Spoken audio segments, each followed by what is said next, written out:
This is the lesson for 8-4 day 2. We're still doing volume of composite figures. They're a little bit different today, and you'll see why.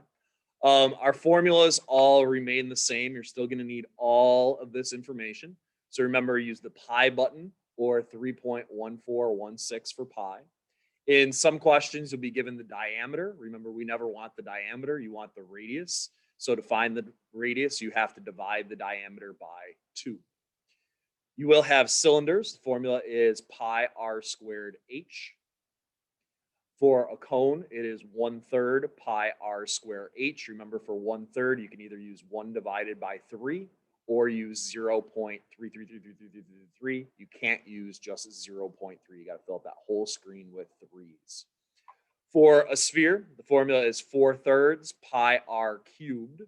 For 4/3, you can either use 4 divided by 3 or 1.333333, 1.3 repeating. Fill up that whole screen with 3s. You can't just use 1.3. For the radius cubed, remember that you want to do r caret button 3, or on some calculators, it is y to the x or x to the y power. If you don't have one of those buttons on your calculator, the radius here is 6. So we could just do 6 times 6 times 6, the number multiplied out 3 times as well.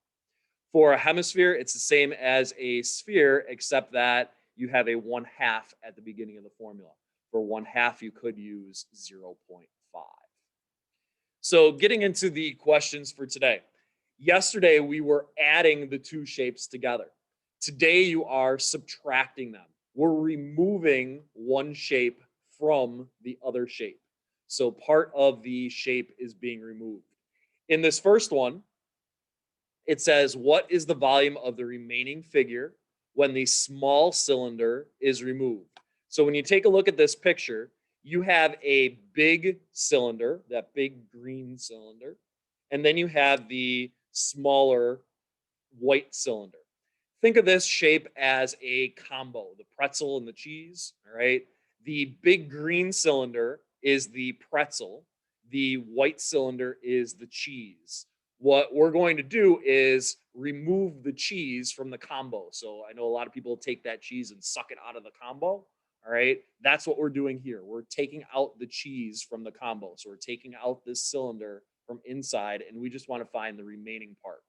So what we're going to do here is we are going to do the bigger cylinder minus the little cylinder. All right, so I think the first thing that helps, just like yesterday, I think it really helps to write down your formulas. So the formula for a cylinder is pi r squared h. So we have pi r squared h minus, remember we're subtracting these two, pi r squared h. So we have the big cylinder and the little cylinder. When we take a look at this big green cylinder, all right, pi stays pi.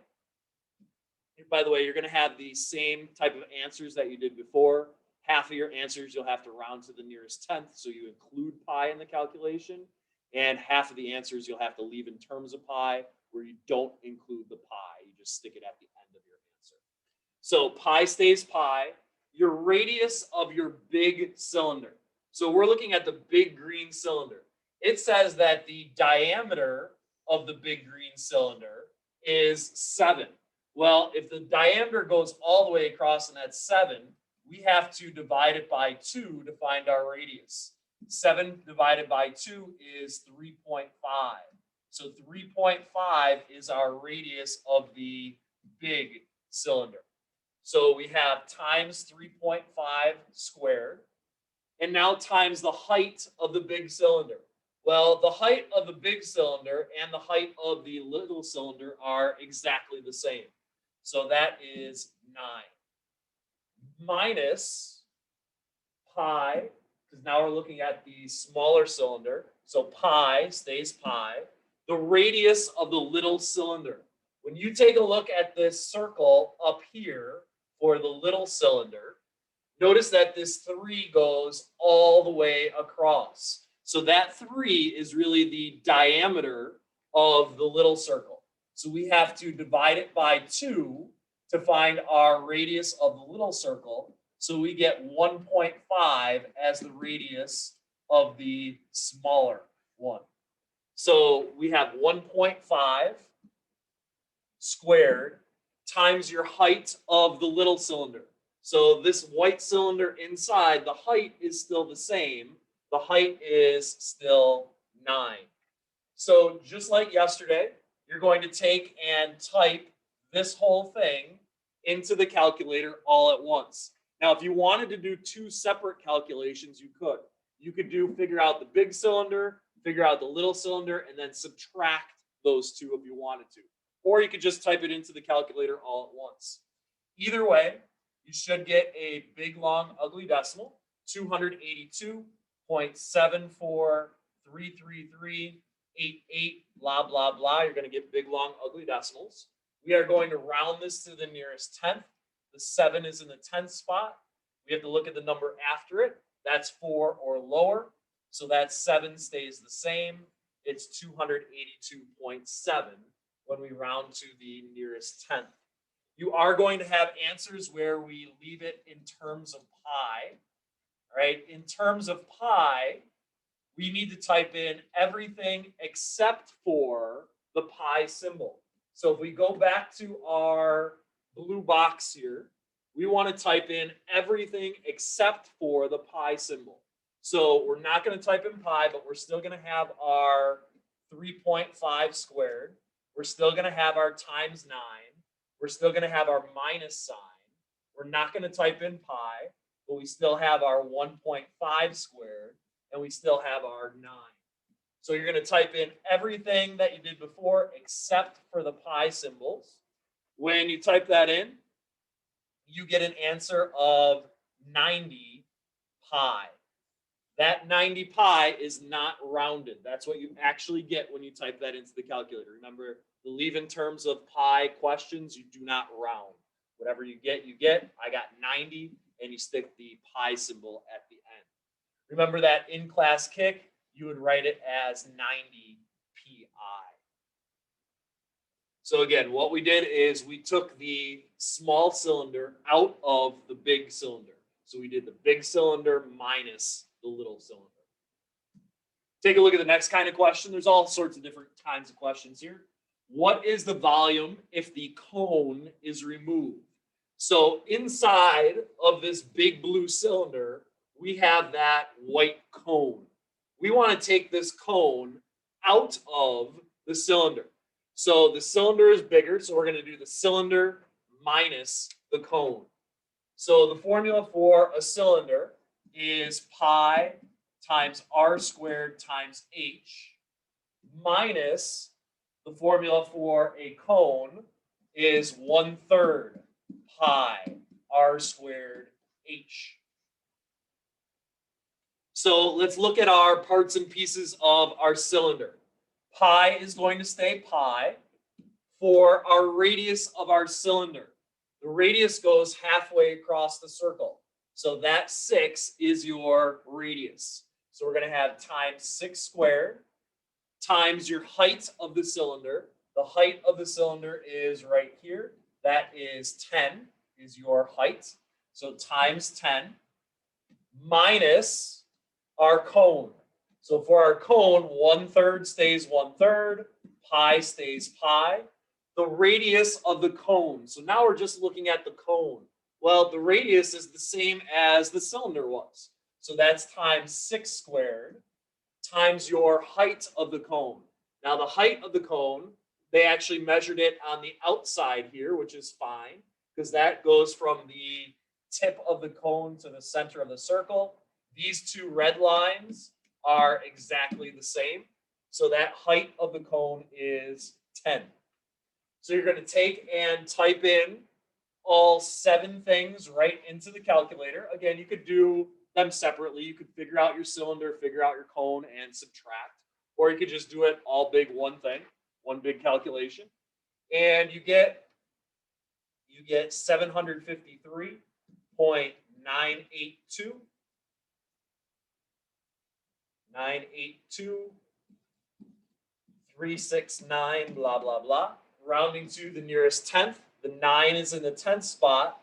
You need to look at the number after it. Now, this one rounds a little bit weird because we have a 0.9 and the number after it is 5 or higher. That 9 would round up to a 10, but we're not going to write 10.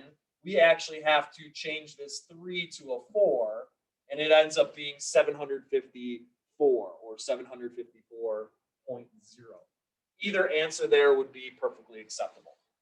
If we were leaving it in terms of pi, we're going to go back to our blue box. We're going to type in everything except for the pi symbol.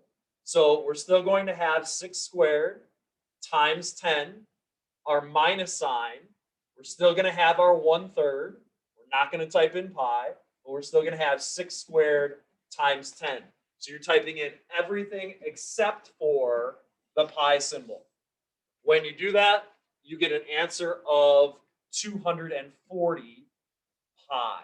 Again, that answer is not rounded, right? That's what you actually get when you type in the blue box into the calculator. So in this one, we took out the cone from the cylinder. So we did the cylinder minus the cone. Take a look at this last example.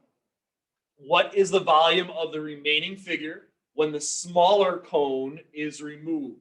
So notice in our picture, we have a bigger cone and we have a smaller cone. What we're doing in this picture is taking this cone and chopping it right there. So we're removing that top half. We're getting rid of that top half of the picture, and you're just left with this little, I don't know, trapezoidal type looking cone, all right, the bottom part of the cone, all right? So when we take a look at this one, all right, the big cone minus the smaller cone, that's the calculation that we have to do. So the formula for a cone is 1/3 pi r squared h minus the smaller cone. The formula is exactly the same, 1/3 pi r squared h. When we take a look at our picture, now this one is a little bit different because it put 2 of our measurements up top, not in the picture, but up top. It says that the radius of the smaller cone is 4, so this is really 4. The radius of the larger cone is 8, so this is really 8. Well, what the heck is the 7 and the 14? Well, in our formula, we need the heights of the 2 cones. 7 is the height of the smaller cone. 14 is the height of the larger cone. Go ahead and try this one on your own. Find both of the answers, please. Rounded to the nearest tenth and in terms of pi. Go ahead and do both of these, please.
So when we take a look at this, when we go to round it to the nearest tenth, your 1/3 stays 1/3, pi stays pi. The radius of the big cone is 8, so times 8 squared, times your height of the big cone, which is 14, minus the smaller cone. So minus 1/3 times pi times the radius of the smaller cone, which is 4, and the height of the smaller cone, which is 7. So again, you could type those in individually and subtract them, or type it in all at once, all 8 things all at once. Either way that you do it, you should get 821.0028801, blah, blah, blah. Rounding our answer to the nearest tenth, the 0 is in the tens place. We have to look at the number after it. That is 4 or lower. So this is going to stay the same, 821 or 821.0. Leaving our answer in terms of pi, we would have to type in everything except for the pi symbol. So you're still going to have your 1/3. You're still going to have your 8 squared times 14 minus, you're still going to have your 1/3, still going to have your 4 squared, still going to have your 7. So you type in all 6 of these things into the calculator, or again, you could do them separately and subtract, and you should get an answer of 261.3333333 or 3 repeating pi. Don't forget to put that pi symbol at the end. So again, what you're doing today is that you are subtracting them, not adding them together. We're removing one from the other one. Make sure you pay attention whether you're given the radius or the diameter also.